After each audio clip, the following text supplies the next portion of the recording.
चित्तरञ्जनं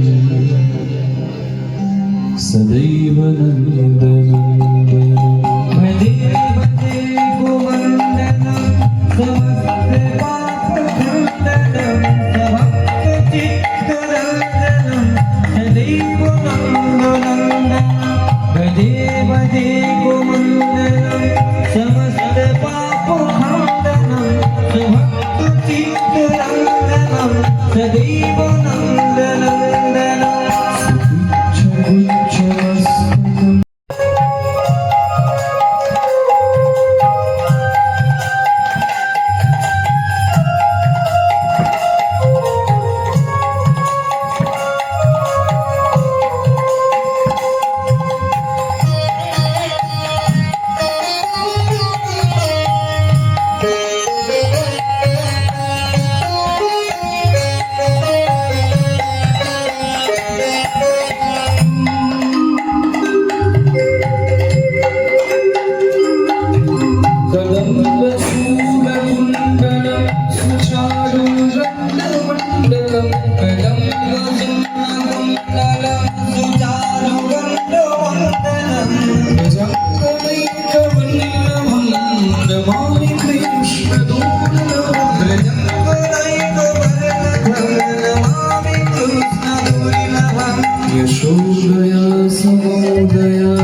जय गो जय निताई जय निताई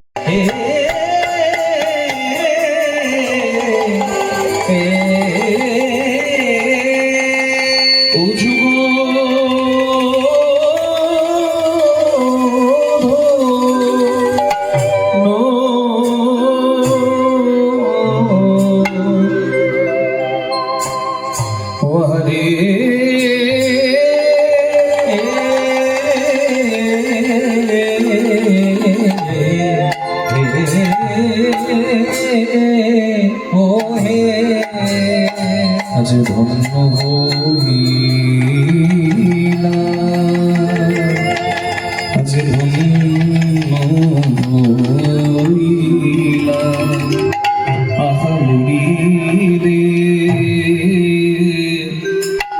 ভাবনিধি শ্রী গৌরামা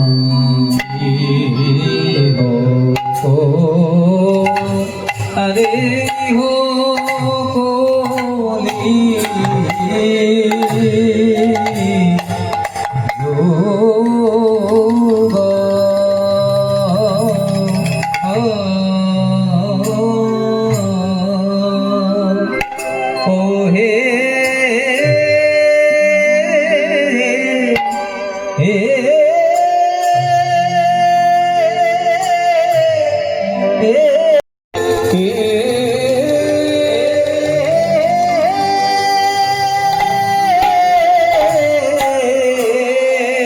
একবার সবাই মিলে জয়দা আমার শ্রী গৌরাঙ্গে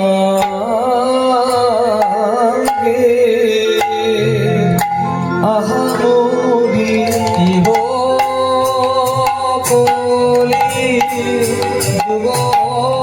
মরি মরি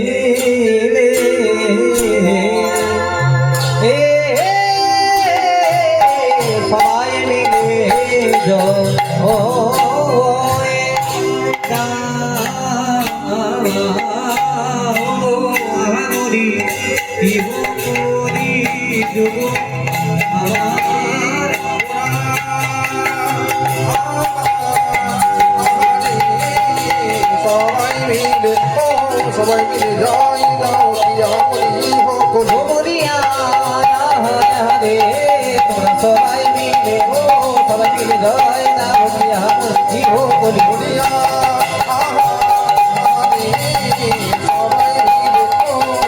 বললাম এটা কৈলাস, তার উপরে বিরাজ করছেন। কৈলাস ও শিখরে অতি মনোহরে বসে আছেন বাবা ভোলা, হরি বল, যার মুখে হরি নাম করেন অবিরাম, যার হরি বল কণ্ঠে ভুজঙ্গমালা। তার আচরণ দেখে আপনাকে তাকে প্রণাম করতে হবে, কারণ তিনি বৈষ্ণব শ্রেষ্ঠ। কিন্তু তাকে দেখে বুঝতে পারবেন না, পারবেন? যার গলায় সাপের মালা, হ্যাঁ, যার ছায়া ভস্য অঙ্গে মাখা, তিনি অলংকারে বৈষ্ণব নন, তিনি আচরণে বৈষ্ণব। যার আশীর্বাদ না থাকলে হরি ভজনই হয় না। যিনি বৈষ্ণব শ্রেষ্ঠ, দেবাদিদেব মহাদেব। বৈষ্ণবের আশীর্বাদ পেলে হরিভজন সার্থক হয়। আর সেই বৈষ্ণবের শ্রেষ্ঠ আসন অধিকার করে যিনি আছেন, তিনি হচ্ছেন আমার মহাদেব। যিনি আছেন, বিরাজ করছেন, দেখতে পাচ্ছেন মন্দিরের চূড়ায়, তিনি আশীর্বাদ করছেন। এবং জগৎজননী মা রয়েছেন ভেতরে। মানে কি? মানে তত্ত্ব ঘরের মালিক যিনি, তাকে দেখতে পাচ্ছেন উপরে। কিন্তু ওই তত্ত্ব ঘরে যদি ঢুকতে হয়, তাহলে একজনের কাছে অনুমতি নিতে হবে। কি জয় দাদা? মানে বাড়ির মালিক কর্তা হতে পারে বাবা, কিন্তু বাড়িতে থাকার অনুমতিটি দেবেন কে? ওই যার আঁচলে চাবিটি থাকে, হরি বল।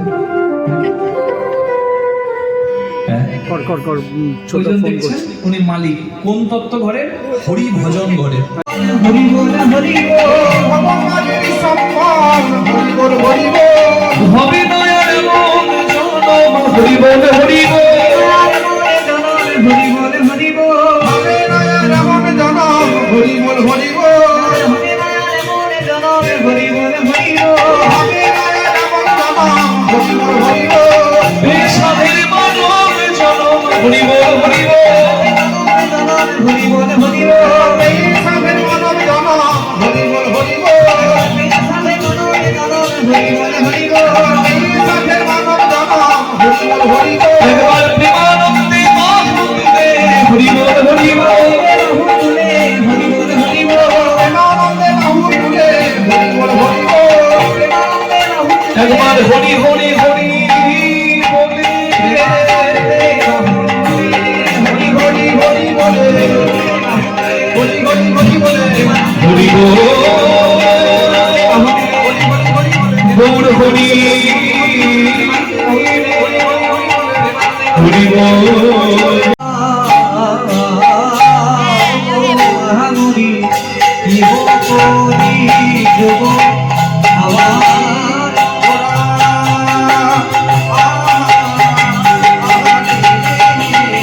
সবাই মিলে, সবাই মিলে জয় দাও প্রিয়। ব্রজের শোভা কৃষ্ণ তেমন, যেমন নদের শোভা আমার গোড়া। সরোবরের শোভা পদ্ম, যেমন পদ্মের শোভা হয় যত অলি, হরি নামের শোভা হয় তেমনই যত আমার গৌর গোবিন্দ লীলা অনুরাগী ভক্ত মণ্ডলী। ভক্তের শ্রীপাদ দত্তে প্রণাম নিবেদন করে আজকে হরিকথা কৃষ্ণ কথার কীর্তন আমরা শুভারম্ভ করছি। পতিত পাবন কলিযুগ পাবন অবতার শ্রী গৌরাঙ্গ মহাপ্রভু, যাকে আশ্রয় না করলে হরি কথা শোনা যায় না, কৃষ্ণ কথা শোনা যায় না। কেন? কারণ আশ্রয় করিয়া ভজে তাহে কৃষ্ণ নাহি তজে, আর সব জীব মরে অকারণ। একতে আনুগত্যের আশ্রয়ের বড় দরকার। যদি চাও কিছু হও নিচু, উন্নত উজ্জ্বল শিখরে যদি চাও উঠিবারে, আগে করো মূল আলিঙ্গন। গাছের গোড়া ধরো, গাছে চাপবে, ভিত শক্ত করো, চারতলা দালান হবে। গুরুচরণে আত্মনিবেদন, মাথা নামাও, তোমার জয় জয় হবে।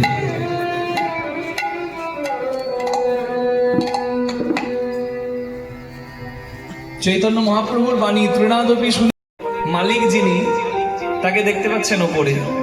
কিন্তু ওই তত্ত্ব ঘরে যদি ঢুকতে হয়, তাহলে একজনের কাছে অনুমতি নিতে হবে। কে? জয় দাদা। মানে বাড়ির মালিক কর্তা হতে পারে বাবা, কিন্তু বাড়িতে থাকার অনুমতিটি দেবেন কে? ওই যার আঁচলে চাবিটি থাকে, হরি বল। ওইজন দেখছেন উনি মালিক কোন তত্ত্ব ঘরের? হরি ভজন ঘরের। তত্ত্ব সম্রাট ওই জন্য বলা হয় মহাদেবকে। তিনি সর্বজ্ঞ, তিনি তত্ত্বের চূড়ামণি। তাই শিখরে বসে আছেন। এ যেন কৈলাস, আর কৈলাসের ওপরে যেন বিরাজ করছেন আমার বাবা। কৈলাস ও শিখরে বসি মনোহরে, তিনি বসে আছেন আনন্দে, বিরাজ করছেন। আর এই জায়গাটা এসে আমি বুঝতে পারলাম এই জায়গাটা সত্যি কৈলাস। কৈলাসের মাহাত্ম্য জানেন? আচ্ছা, ভালো করে লক্ষ্য করবেন। জগৎ সামনে, জগৎ সংসারে চোখের সামনে আমাদের বহু কিছু ঘটে, আমরা বাইরে থেকে লক্ষ্য করি, কিন্তু যদি একটু ভেতরে প্রবেশ করি আমাদের সামনেই তত্ত্বের উদ্ঘাটন হয়। আচ্ছা, সাপ ইঁদুরকে খায়, তাই তো? আর ময়ূর সাপকে খায়, তার মানে একে অপরের শত্রু। শুধু তাই নয়, সিংহ গরুকে খায়, ষাঁড়কে খায়, তাই তো? যদি পাই সে কি ছেড়ে দেবে?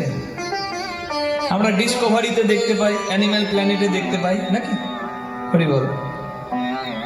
তাহলে লক্ষ্য করে দেখুন, যদিও একে অপরের শত্রু, তথাপি প্রেমের বন্ধনে একসঙ্গে বিরাজ করে।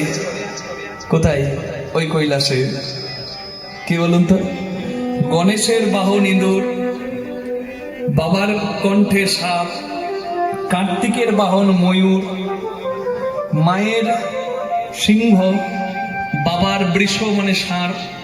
যদিও একে অপরের শত্রু, একজন আরেকজনের ভোগ্য, তথাপি এই বিপদজনক পরিস্থিতিতে আর যে ধামে শত্রু মিত্র হয়ে যায় সেই ধামই তো কৈলাস। নিতাই গৌর হরি হরি বল। তাই আমি বললাম এটা কৈলাস, তার উপরে বিরাজ করছেন। কৈলাস ও শিখরে অতি মনোহরে বসে আছেন বাবা ভোলা। হরি বল। যার মুখে হরি নাম করেন অবিরাম, যার হরি বল কণ্ঠে ভুজঙ্গমালা, তার আচরণ দেখে আপনাকে তাকে প্রণাম করতে হবে, কারণ তিনি বৈষ্ণব শ্রেষ্ঠ। কিন্তু তাকে দেখে বুঝতে পারবেন না, পারবেন? যার গলায় সাপের মালা, হ্যাঁ, যার ভস্য অঙ্গে মাখা, তিনি অলঙ্কারে বৈষ্ণব নন, তিনি আচরণে বৈষ্ণব। তিনি বৈষ্ণবের শ্রেষ্ঠ মহাদেব, তিনি আছেন। তাহলে এই জায়গাটা শিখরে, যার শিখরে কৈলাস, যার শিখরে বিরাজ করেন মহাদেব, সেই ধাম তো আনন্দের ধাম কৈলাস। তাই এই জায়গায় একটা আলাদা আনন্দ, আলাদা পজিটিভ এনার্জি। শিব যেখানে থাকে সেখানে পজিটিভিটি থাকবে। আপনারা যদিও মনে ভাবেন যে শিব থাকে শ্মশানে, বাবা শ্মশানে গেলে তো আমরা ভয় পাই, কিন্তু মনে রাখবেন শ্মশানের থেকে পবিত্র স্থান দ্বিতীয় নাই। হরি বল। জয় রাধে। জগৎ জননী মা, তিনি হলেন মা যোগমায়া, মা কাত্যায়নী, যিনি ব্রজবাসিনীদের অর্থাৎ গোপীদের আশীর্বাদ করেছিলেন বলেই কিন্তু গোপীরা গোবিন্দ পেয়েছিল। হরি বল। রাসলীলায়, শ্রেষ্ঠ লীলায়। তার মানে আজকে আমরা যদি হরি কথাও শুনি, আমাদেরও মাথাটি নামাতে হবে জগৎ জননী মায়ের কাছে এবং বৈষ্ণব শ্রেষ্ঠ মহাদেবের কাছে। আর মন্দিরের ভেতরে যদি আপনারা দেখেন, বিরাজ করছেন কলির ধাম জগন্নাথের আমার স্বয়ং জগন্নাথ দেব। হরি বল, হরি বল, হরি বল। এবং বিরাট শিশুরূপে যিনি খেলার ছলে লীলা করছেন, যার লীলা বোঝার ক্ষমতা কারণ নাই। সুতো ধরে নাচায় পুতুল, কেউ হাসে আবার একই ক্ষণে কেউ হয় কাঁদিয়া ব্যাকুল। হরি বল। তিনি কে? আমাদের সবার আরাধ্য শ্রী গোপাল। একটা দুটো নয়, তাকিয়ে দেখবেন কতগুলো গোপাল আছে। মায়ের কাছে তো সন্তান তুল্য। হরি বল। কিন্তু বাৎসল্য স্নেহে তিনি যদিও বাঁধা, কিন্তু মনে রাখতে হবে তার আসল রূপ তিনি এই সংসারের অধিকর্তা। হরি বল। যশোদার প্রেমে বাঁধা, কিন্তু আবার মাটি খেয়ে যশোদাকে ব্রহ্মাণ্ড দেখাচ্ছে। যশোদা ক্ষণিকের জন্য তার দিব্য রূপ অনুভব করেও পরক্ষণে আবার ভুলে যাচ্ছে। কেন? পরক্ষণেই তো ভাবছে আমার গোপাল এক্ষুনি আমার কাছে খেতে চাইবে। এই হলো বাৎসল্য রূপ। খেলার মাঝে তিনি লীলা করে জগৎ জীবকে শিক্ষা দিয়ে গেছেন। জয় রাধে। আমরা বড় ভাগ্যবান, এই সংসারের আন কথা ছেড়ে এইটুকু সময় একটু হরি কথা শুনতে পারবো। আমি কেন শিব দুর্গার কথা বলতে শুরু করলাম? বলছিলাম তো গৌরাঙ্গের কথা। আপনারা আমাকে তো বললেন না কই বাবা, গৌরাঙ্গের কথা বলে কৃষ্ণ কথা বলতে হয় বা ভক্ত কথা বলতে হয়, এটা হলো কীর্তনের নিয়ম। তো তুমি শিব দুর্গার কথা কেন বলছো? মনে রাখবে, উদ্দেশ্য ছাড়া কোনো কথা বলা যুক্তিযুক্ত নয়। তাহলে আমারও নিশ্চয়ই উদ্দেশ্য আছে। উদ্দেশ্যটা কি? আমি এসেই আমাদের অফিসার বাবুকে বলছিলাম, আমি জগতে অনেক পুলিশ দেখেছি, কিন্তু এইরকম মানুষ দেখি নাই। আমরা রাস্তাঘাটে বের হইতো, বহু দৃশ্য চোখের সামনে দেখতে পাই, কখনো আনন্দ পাই, কখনো দুঃখ পাই। কারণ শুধু এই নিয়েই তো চলা জগতে। আমার 5টা আঙুলি তো সমান নয়, তাহলে 5টা মানুষ কি করে সমান হবে? হরি বল। উনি বলছেন আমি কিছু জানি না, এ যা কিছু হয় প্রভু করিয়ে নেয়, এবং আমার অর্ধাঙ্গিনী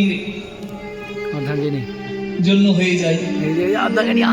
আমি বললাম বাবা, আপনার যদি মানে না কিছু জেনেই এত কিছু হয়, তাহলে জগতে এইরকম না কিছু জানার মানুষ আরো কিছু আসুক। নিতাই গৌর হরি হরি।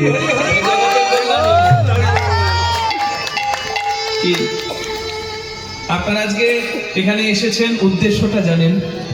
স্বর্গীয় বাবা ঠাকুর, যিনি আজকে সশরীরে আমাদের মাঝে নেই, কিন্তু তিনি আছেন আশীর্বাদের হাত মাথায় দিয়ে। তবেই না সন্তানদের জয় জয় হচ্ছে।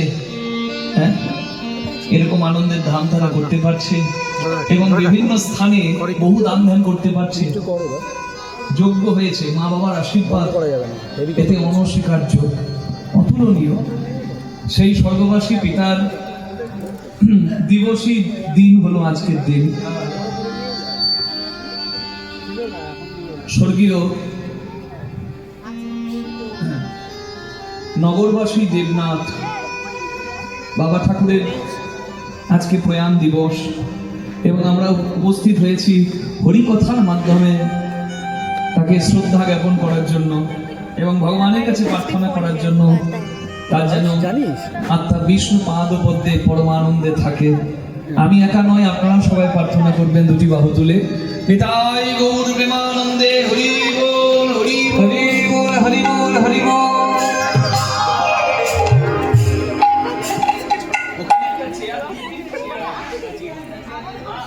কি পার্থক্য আছে? হর গৌরী।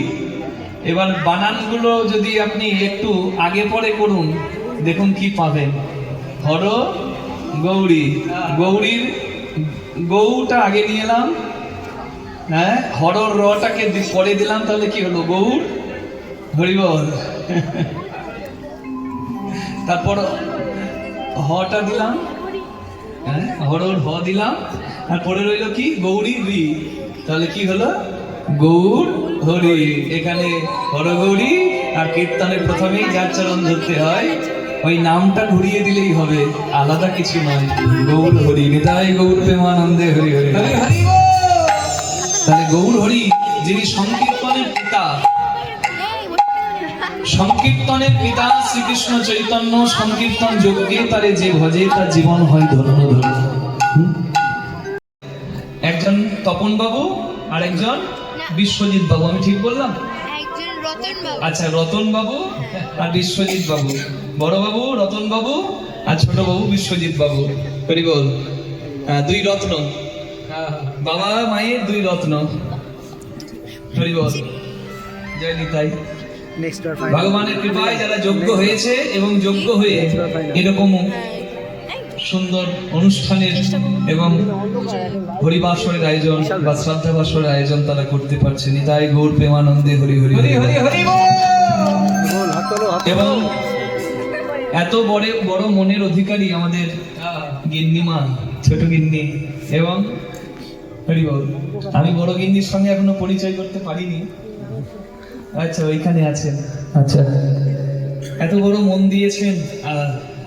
আমি তো একদিনের পরিচয় এত আপন হয়ে গেলাম, মানে আমার কাছে খুব প্রিয় হয়ে গেছে। আমি জানি না আমি প্রিয় হয়েছি কিনা, তবে ভগবানের কাছে প্রার্থনা করবেন আপনারা সবাই এই পরিবারের সবার যেন মন ভালো থাকে, সবার যেন শরীর প্রভু ভালো রাখেন, সবাই যেন এইভাবে ভালো কাজে নিযুক্ত হতে পারে, ভগবানের সেবায় লাগতে পারে।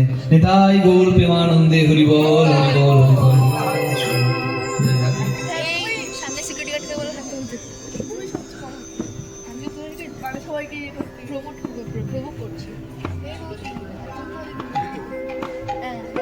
মালাটা দিল না তো দাদু দিয়ে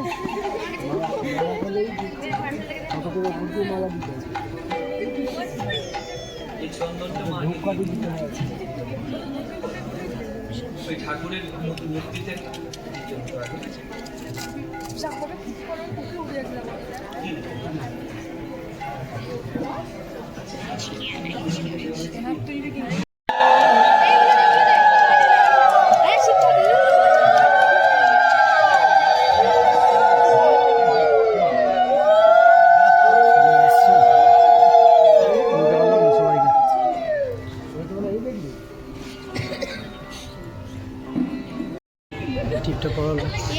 সামনে সিকিউরিটি গার্ডকে বল বসতে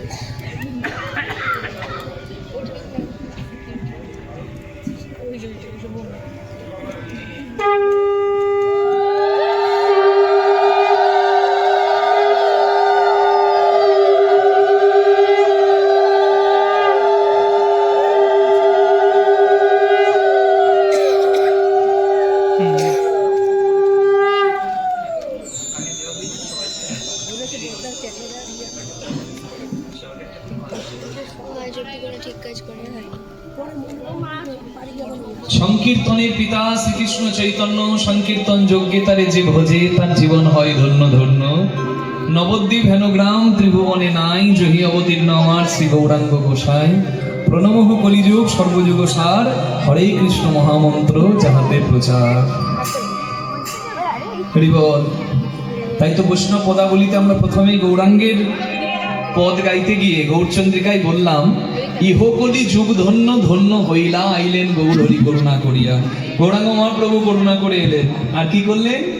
অহংকার কালিয়নাগ বিষয় বিশুদ্গারে সংসার কালিদহে সবাই যখন পরে মুরছিয়ে তা দেখি গৌর হরি করুণা করিয়া হরিনাম কি করলে তুমি আমার মাকে মুক্তি দেবে বলো?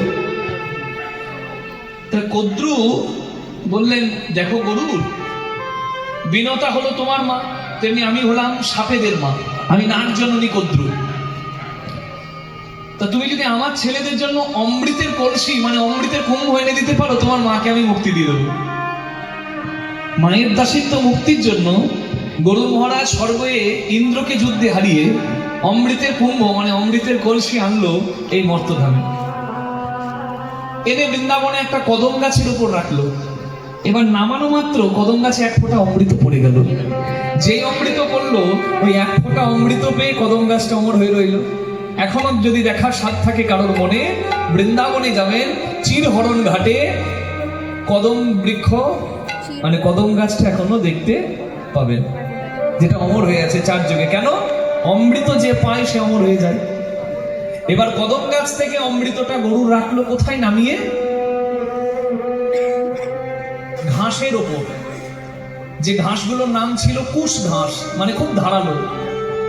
এবার অমৃতের কলসিটি নামিয়ে সৎ মায়ের কাছে গিয়ে বলে দেখো মা আমি অমৃতের কলসি এনেছি, দা এবার তুমি আমার মাকে মুক্তি দাও। সৎ মা বলে বেশ, তুমি যখন তোমার কাজ করেছো আজ থেকে তোমার মাকে আমি মুক্তি দিলাম, তোমার মা আর আমার দাসী থাকলো না, আজ থেকে তোমার মা বিনতা মুক্ত। এইবার গরু চিন্তা করলো আমি এমন কাজ এবার করব, বলে না যত আইন তত ভাঙ, সাপও মরবে লাঠিও ভাঙবে না। আমার মা মুক্ত হয়ে গেছে, আমার কাজ কি হয়ে গেছে? এইবার আমি সাপেদের অমৃত খেতে দেব না।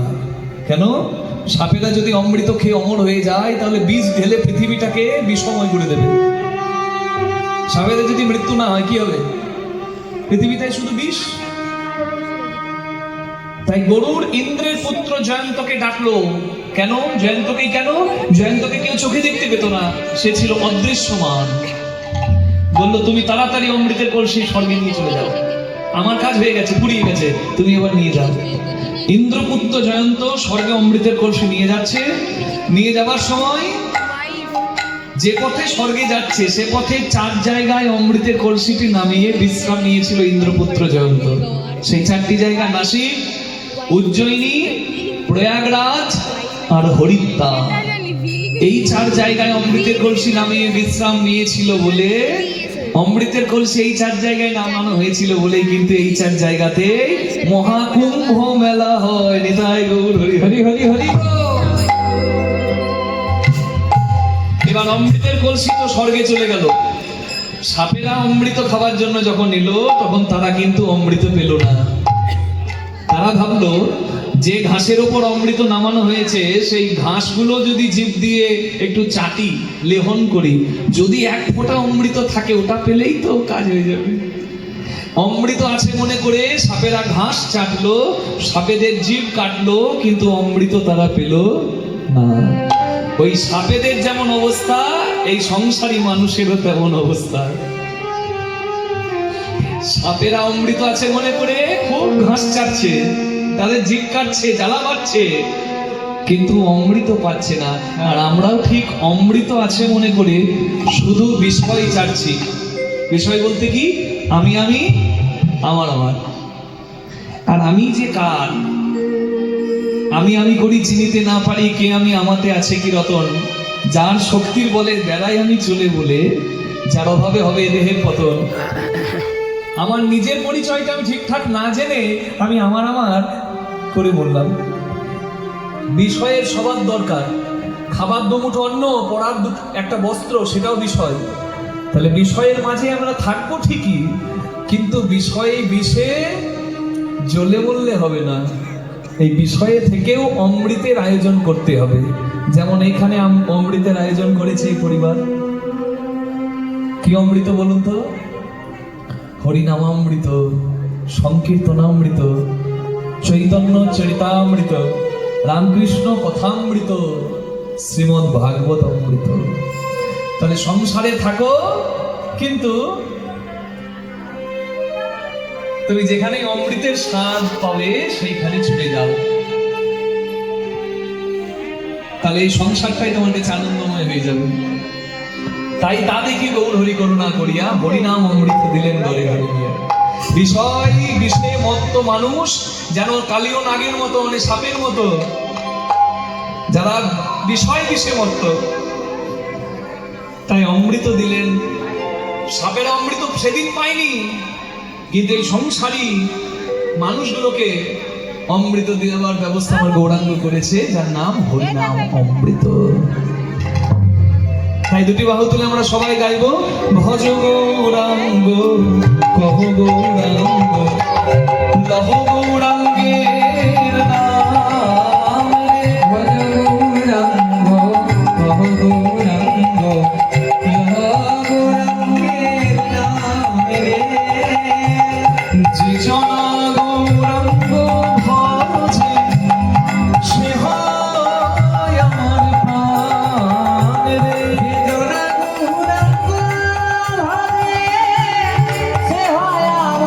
প্রাণ রে।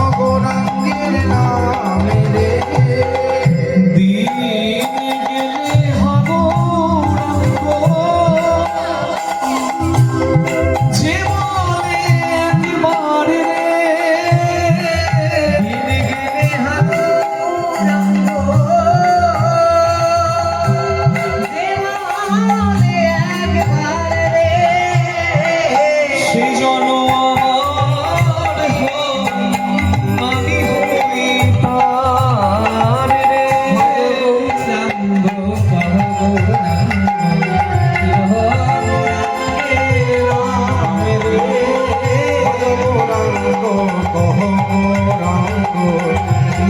গৌরাঙ্গ আমরা তো গাইছি, আমরা আনন্দ পাচ্ছি, কিন্তু আজকের এই আনন্দটা আমরা একা কেন পাবো? হরি বল। আজকে এই পবিত্র দিন, উৎপন্না একাদশীর দিনে এখানেও হরিবাসর, আর যারা একাদশী ব্রত করে তারাও হরিবাসর করে। তো যারা যারা একাদশী ব্রত করে আছেন, উপবাসী হয়ে আছেন, তাদের চরণে আমার দণ্ডবোধ। হরি বল। অনেকে আজকে পালন করছেন, অনেকে আবার কালকেও পালন করবেন। যাই হোক, মোট কথা হলো এই পবিত্র দিনে একাদশী তিথি মানেই হরিবাসর। আবার এই তিথিতে ঘটনাচক্রে বলুন আর ইচ্ছাগত ভাবে বলুন, ইচ্ছাকৃত ভাবে বলুন, এই তিথিতে কিন্তু আজকে আবার এখানে ভগবানের হরিকথার আসর হচ্ছে। এটা কি কম সৌভাগ্যে? বলছে একাদশীর দিনে যদি হরিকথা শোনাও হয়, একাদশী ব্রত যদি কেউ নাও করছে, হরি বল, তাতে ওই তিথি মানে এই লগ্নের গুণে তার ফল লাভ হয়। আমরা বসে আজকে হরিকথা শুনছি, যতটুকু সময় হবে ততটুকু এই যে সময় আমরা হরিকথা শুনতে পাচ্ছি, এটাই আমাদের কাছে পরম সৌভাগ্যের। যারা বলতে পারছি তাদেরও ভাগ্য, আর যারা শুনতে পাচ্ছি তাদেরও ভাগ্য। আর যারা সেবায় যুক্ত হতে পারছি, কেউ যদি একটু চেয়ারটা এনে দিচ্ছেন, আসুন আসুন বসুন বসুন, তারও সেবা। যিনি খাবার পরিবেশন করে দিচ্ছেন তারও সেবা। যিনি এই সাজিয়েছেন এত সুন্দরভাবে প্যান্ডেলটা, তারও সেবা। যিনি সাউন্ড দিচ্ছেন, আজকে ঘটনাচক্রে বলুন, এই পবিত্র দিনে হরিকথার জন্য এই সাউন্ড দিয়ে মাধ্যম হয়ে এই ভগবানের কথা ভক্তের কাছে পৌঁছানোর মাধ্যম হয়ে গেছে, তারও সেবা হয়ে যাচ্ছে। সবাই যুক্ত হয়ে গেছে সেবাই আছে এই পবিত্র দিনে। হরি বল। তাই আমাদের পরম ভাগ্য। জয় রাধে। আমরা আসতে পেরেছি, এটা আমাদের ভাগ্য। আপনারা সময় করে এখানে এসে বসেছেন, এটা আপনাদের সৌভাগ্য। সুকৃতি আর কৃপা, এই দুটি না থাকলে তো হবে না। সুকৃতি মানে কিছু পুণ্যকর্ম ছিল, তার ফলে, আর কৃপা মানে সাধুগুরু বৈষ্ণব মাতা পিতা গুরু গোবিন্দের শ্রী চরণের আশীর্বাদে, ভগবানের আশীর্বাদে এখানে বসেছে।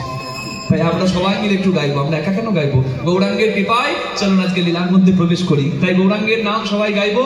ভজ গৌরাঙ্গ কহ গৌরাঙ্গ লহ গৌরাঙ্গের নাম রে, যে জন গৌরাঙ্গ ভজে সে হয় আমার প্রাণ রে। দেখি কেমন হয়। মায়েরা দুটি হাত তুলে করতালি সেবা দিয়ে, জানি চাদরের ভেতর হাত ঢুকে আছে, বের করতে কারোর ভালো লাগবে না ঠান্ডার দিন, কিন্তু যদি একটু কষ্ট করে বের করেন তাহলে এটাও সেবা হয়ে যাবে। কেন? তুমি দিলে সেবা, আর করতালি দিলে করতালি সেবা। হাতে বলো নাম আর মুখে বলো গৌরের নাম।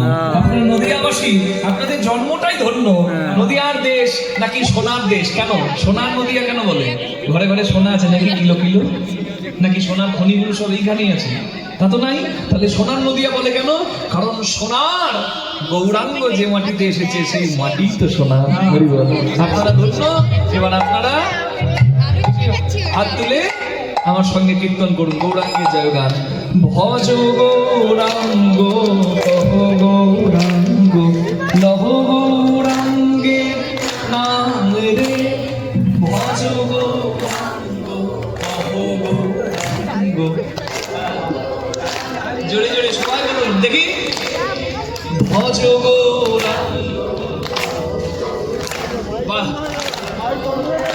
সুন্দর। এবার বলুন, যে জনা গৌরাঙ্গ ভজে সে হয় আমার প্রাণ রে, যে জন। এটাই নবদ্বীপ, এটাই বৃন্দাবন। খুব সুন্দর। আরেকবার, যে জনা। এই তো প্রভু সেবা হবে। দুটি হাত তুলে সবাই ভজ গৌরাঙ্গ কহ গৌরাঙ্গ লহ গৌরাঙ্গের নাম রে, গৌরাঙ্গ কহ গৌরাঙ্গ